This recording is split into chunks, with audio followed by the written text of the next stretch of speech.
პირველ რიგში ის რომ ენქას და ეგ არის წევრობა და რეგისტრაცია და ეგ წევრობა არ აქვს მნიშვნელობა. ეს არის ევროპა, როგორ ესე იგი მოწმდება რეალურად ჩვენი ეროვნული განათლების ხარისხის ცენტრის საქმიანობა და ეს არის ევროპული ორგანიზაცია, რომელიც ამბობს, რომ აი მე მჯერა, რომ ეს ანუ მე შევამოწმე და მე ვაცხადებ, რომ ეს ცენტრი ისევე კარგად ამოწმებს პროგრამებს, როგორც მაგალითად, არ ვიცი, გერმანიის ასეთივე ხარისხის ცენტრი.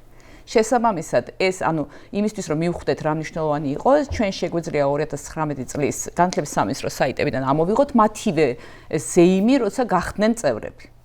ხო და როგორ ამბობდნენ, რომ ეხლა აღიარება გახდება უფრო მარტივი. ეს უფრო მარტივი ძალიან მნიშვნელოვანია.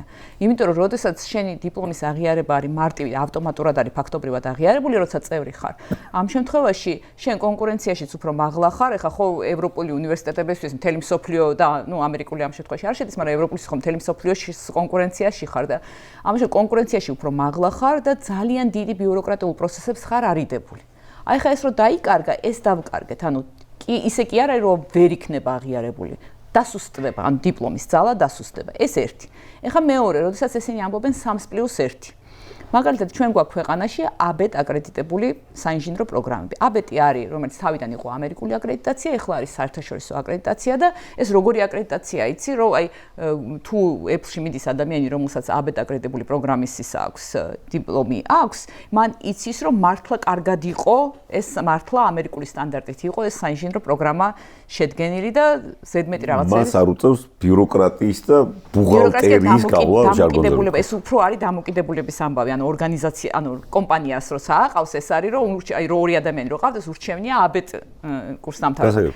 და ABET-ის, აი ABET-ს რო ჩახედოთ რა მოთხოვნები აქვს, შეუძლებელია რომ კომპიუტერული ინჟინერია, მაგალითად რომელსაც აი ილიას უნის აქვს ABET აკრედიტებული კომპიუტერული ინჟინერია, ან მე მგონი TSU-ს აქვს უკვე ელექტრული ინჟინერიაც ABET აკრედიტებული, აქვს კომპიუტერული მეცნიერებაც, შეუძლებელია რომ 3 წელიწადში ჩაატიო. ისევე როგორც სამაგისტროების აკრედიტაციაზეც მუშაობენ და ისევე როგორც ABET-ის მიხედვით ინჟინერიის სამაგისტრო შეუძლებელია რომ 1 წელიწადში ჩაატიო.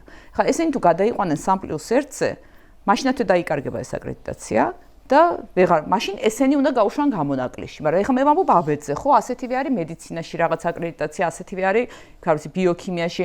ილიას უნივერსიტეტს მაგალითად აქვს ძალიან ბევრი ერთობლივი პროგრამა, უცხოურ უნივერსიტეტებთან უკვე დალაგებული. იგივე აქვს კავკასიას, ხო, ორმაგი დიპლომის პროგრამები. ეს ყველაფერი აირევა.